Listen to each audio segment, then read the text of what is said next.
يا مساء الهنا. يلا نسمي بالله ونبدأ في وصفتنا على طول من غير كلام كتير.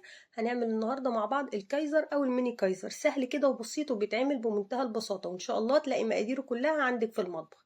هنسمي الله، وأول حاجة هنعملها نعمل اختبار الخميرة بتاعتنا. هنجيب نص كوباية من المية، هنحط عليها معلقة من الخميرة ومعلقتين من السكر، ونقلب الكلام ده كله مع بعض. انت متأكدة ان الخميرة بتاعتك كويسة وشغالة مفيش مشكلة، استثني الخطوة دي، لكن انا دايما بحب اعملها عشان اتاكد ان الخميره بتاعتي كويسه.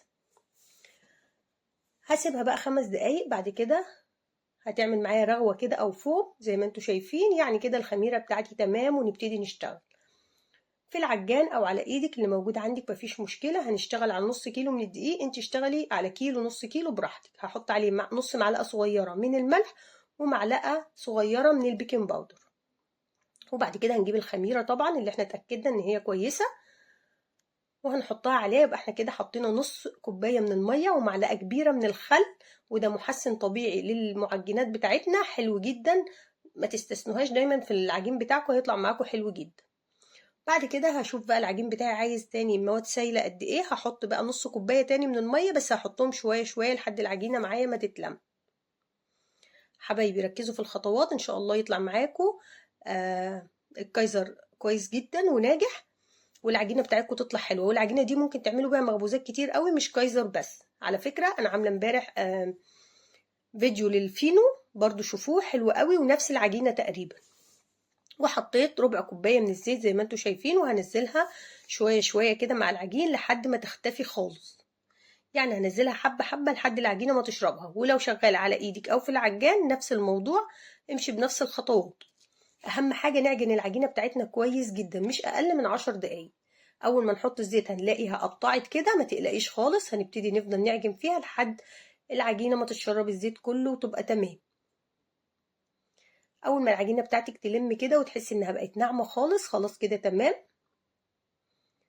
ما تنسيش بقى لو اول مره تشوفيني تشتركي في قناتي وتتفرجي على الفيديوهات القديمه، ان شاء الله فيها حاجات كتير هتعجبك. بصوا حبايبي، العجينه بتاعتي طريه، بتلزق شويه لكن مش طريه قوي. العجينة هريحها من ربع ساعة لتلت ساعة كده، يعني 20 دقيقة، بس مش هخليها تختمر قوي لكن هريحها شوية. بعد كده بقى هجيب العجينة بتاعتنا ونشوف هنعمل فيها ايه. هقطعها قد الليمونية الصغيرة، لان انا عايزة انا مش عارفة كام جرام بالظبط، بس انت هنا برضو ممكن تتحكمي في قطعة الكايزر. انت عايزة الرغيف قد ايه؟ انا عايزاه صغير، فهقطعها حتت صغيرة قد الليمونة كده المتوسطة. بصوا اوريكم القطعة قد ايه. هي تبان صغيرة قوي لكن هي عملت رغيف كويس، عشان لو عملتوا له ولادكم في المدارس يبقى اللي ياخد ساندوتش ياكله على طول ما يبهدلوش. قطعتهم، هسيبهم يرتاحوا بس 5 دقايق كده عشان اقدر اعرف افرد العجينه. وبعد كده هجيب اول قطعه وافردها كده وبعدين هلمها. بصوا بقى الحركه دي، بلم من جوه لبره، وكل مره بدوس في النص بصباعي زي ما انتم شايفين كده. تمام، لازم المها كده. بصوا بعمل لكم واحده تاني والم وادوس، شايفين بعمل ليه كده؟ طب ما انا كنت مشكلاهم مره واحده وخلاص، عشان الرغيف من جوه ما يطلعش هايش كده وفاضي من جوه ومش مليان. انا ما بحبش العيش اللي مش مليان من جوه. الحركه دي بتخلي لي العيش بتاعي مليان كده من جوه وفيه لبابه كده حلوه، يعني بيبقى طعمه احسن.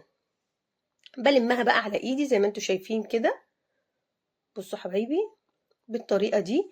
بعد كده حابه تعمليه ساده مفيش مشكله، مش حابه تعمليه بسمسم اعملي الحركه دي. طبق فيه ميه، هنحط العجينه بتاعتنا خفيفه كده ونشيلها من الميه نحطها في السمسم. واحده تانية حطيتها في الميه وبعدين في السمسم، ونحطها في الصاج بدون اي ماده دهنيه خالص زي ما انتم شايفين كده. هي كده لسه ما اختمرتش. هنسيبها من ساعه من ساعه لساعه ونص في مكان دافي لحد ما تختمر، على حسب المكان اللي عندك هتقعد قد ايه. تمام، ودي الكميه اللي طلعت لي. طلع 21 رغيف من الكيلو ونص لان انا عاملاهم صغيرين. بسم الله ما شاء الله، طلع كميه حلوه جدا.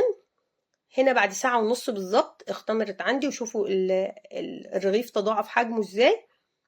هكون انا بقى في الوقت ده مشغله الفرن على درجه حراره عاليه، اعلى درجه حراره عندك بحطه في الرف الاوسط من الفرن وما بشغلوش الشوايه. وخد اللون الجميل اللي انتوا شايفينه ده. طب هو انت لقيتيه لسه لونه استوى بس لسه عايز لون، ولع له الشوايه دقيقتين 3 مفيش اي مشكله خالص. ربنا يحسن ما بين ايديكم وتعملوا كل حاجه وتطلع من ايديكم زي العسل. بس نسيت اقولك معلومه مهمه قوي، لو لسه اول مره تشوفيني ما تنسيش تتابعيني وتفعلي الجرس على الكل عشان فيديوهاتي الجديده توصلك، وخدي لفه في القناه، عندي فيديوهات كتير ان شاء الله تعجبك. ولو عجبك الفيديو بتاعي واستفدتي اي حاجه منه، يا ريت لايك وشير للفيديو. بصوا بقى العيش من جوه ده اللي انا بقول لكم عليه، زي العيش بتاع البرجر، محمل كده، مش خفيف من جوه وهش. فاهمين؟ لما بنجيب عيش للبرجر ما بيبقاش من جوه هايش وخفيف. بصوا حابه اوريكم المسام بتاعته. بسم الله ما شاء الله، اللهم بارك، ناجح جدا. اتمنى تجربوه.